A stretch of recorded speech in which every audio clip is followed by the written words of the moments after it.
The health of your indoor plants today. Lisa Briggs of the Brewers Company ready to take your calls. 270-9933. It's a good day to call if you have a question. Excuse me, we have two lines open at 270-9933.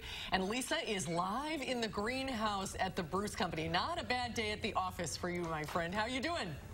I'm good. How are you guys? Very good. Well. Now we're getting a little more sunlight, and we're really starting to get the spring fever. I know. Isn't it beautiful? It is. It's getting there. Yeah, it really is. And let's go ahead and we'll get to the phones because the phones are jammed. And we'll start with Mary in Blanchardville. Hi, Mary. What's your question?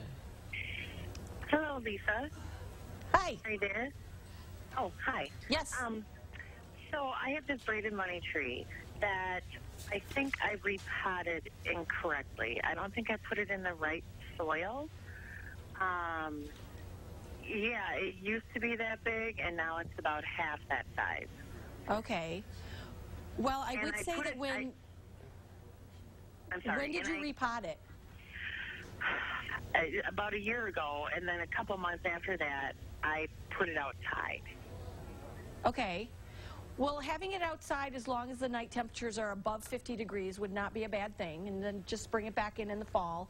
When you're repotting things, though, you have to be really careful that you only want the pot, the new pot, to be about an inch bigger all around and an inch deeper, although than the pot that the plant is currently in. So if you put it in a pot that was a little too large, even though money trees appreciate soil that's a little bit moister, it might have been too wet.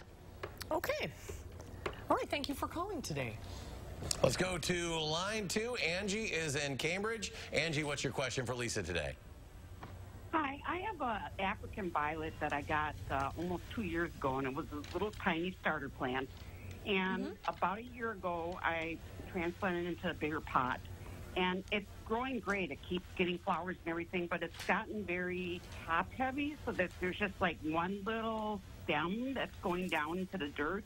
It's almost like it wants to flip-flop and back and forth. So what do I do to make it so that it's actually not going to die or something? Well, you could very carefully pull this back and maybe top dress the soil a little bit and firm it in there so that it's not so loose in the pot. Also make sure with African violets that they don't like to get their leaves wet, so make sure that you're watering at the side of the plant or from the bottom of the plant. Yeah, right now it's like there's probably about 2 inches from the bottom of the leaf to the ground. That it's just like one little stalk or whatever going into the ground, and that's it. You won't want to add a lot of soil, but even if you just get a little bit in there, just enough to give it a little bit, just to, kind of snuggle it in there a little bit, that'll help keep it from flopping. All right, very good. Oh, I love those African violets. They're pretty. Aren't they pretty? Purple. Let's go to Don in Janesville. Hi, Don. What's your question? Hi there. We have a spring cactus, and we've had it 3 or 4 years. The first year we had it, we had all sorts of flowers on it.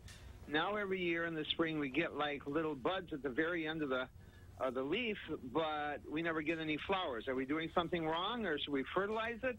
It's growing very well, but we just don't get any flowers. To get, it sounds like you're getting good buds. The Christmas cactus and Easter cactus need a temperature change from day to night to really stimulate the blossom. They like it to be a little cooler. You could also use a blossom boosting fertilizer. The one thing, though, would to be sure that it's in really high light, because they like a lot of light to be able to really develop the flowers. All right, very good. Let's go to Marcia in Madison. Marcia, go ahead. You're on with Lisa. Hi, Lisa. Say, I have a banana plant that looked good all winter until about a week ago. The leaves have browned and curled up. They're still green, and it feels like the stalk is still kind of rubbery, but I watered it today. I thought maybe I over-dried it or something.